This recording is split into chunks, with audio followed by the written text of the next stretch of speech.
how do we get the information from the devices? And as I explained earlier, Sweetis is using an object-based approach, which allows us to see what is going on inside the application. And this is then directly during the runtime of the app by inspecting the elements inside the application, as you already nicely explained before, Stefan. And this is done with an instrumentation library. It is just adding a single line of code to your testing build, and that's basically it.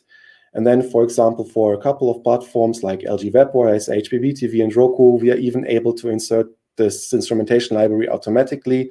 So there's not even a need for our customers to do anything in terms of adding some code to the builds. And I would now like to show a little slide that shows the setup with the candy box, just as an example. So here you can see how the setup looks like.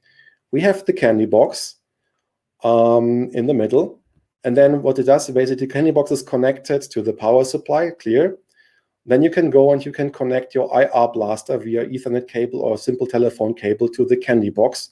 And then each IR blaster has this gumdrop, which has the IR emitter. And this IR emitter is placed on the IR receiver on the TV unit itself.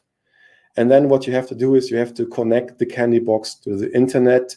And really the only important thing with that is that the candy box has to be in the same network as the devices that you want to test on.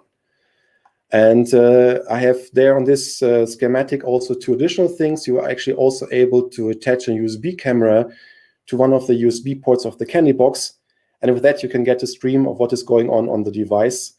And this is usually very useful for remote work and also for debugging purposes. And on top of that, we have also support for smart plugs if you really want to disconnect your devices completely from the power supply when you're not using them.